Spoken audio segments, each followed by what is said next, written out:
Reflection June 26, 2026. From Exile to Healing, Trusting God in Times of Loss and Renewal. This reflection is prepared by Father Aub Francis, pastor at St. Jude Church, Grand Rapids, Michigan, USA. Readings: 2 Kings 25, 1:12, Psalm 137, 1:6, Matthew 8, 1:4.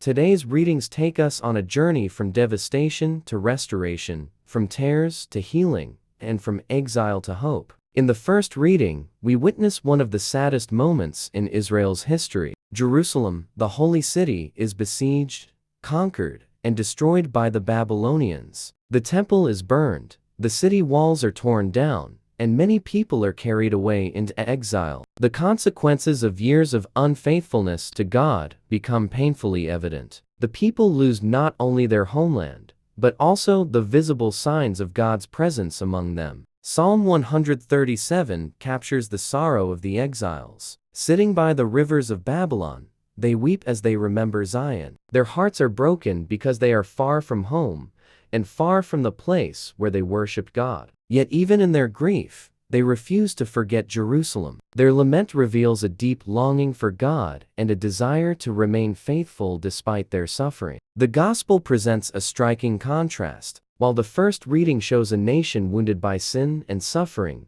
the Gospel focuses on one man suffering from leprosy. According to the law, lepers were isolated and excluded from society. Yet this man approaches Jesus with great faith and humility, saying, "Lord, if you wish, you can make me clean." He does not demand healing. He simply trusts in the mercy and power of Jesus. Moved with compassion, Jesus touches him and says, "I do will it. Be made clean."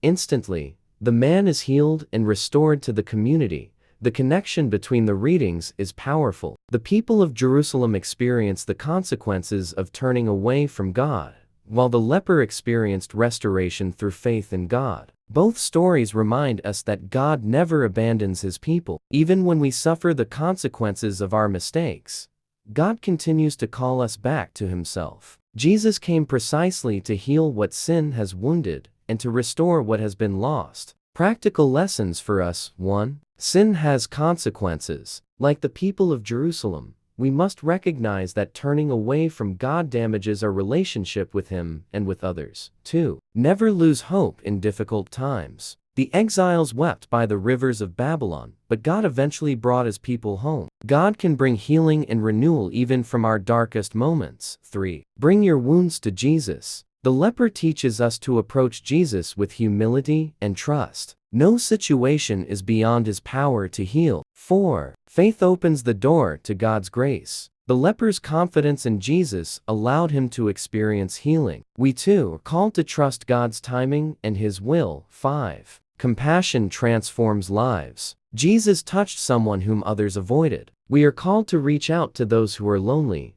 rejected, suffering, or forgotten, especially the elderly, the sick, and residents of nursing homes who long for companionship and care. 6. Remember God's blessings. Like the exiles who remembered Jerusalem, we should never forget the ways God has guided and blessed us throughout our lives. Question for meditation: when I experience suffering, disappointment, or the consequences of my own mistakes, do I turn away from God in despair? Or do I approach Jesus with the faith and humility of the leper, trusting that He can heal and restore me? May these readings encourage us to trust in God's mercy, remain faithful during trials, and bring our wounds to Christ, who alone can restore our hearts and lead us from exile into the joy of His presence. Amen. God bless.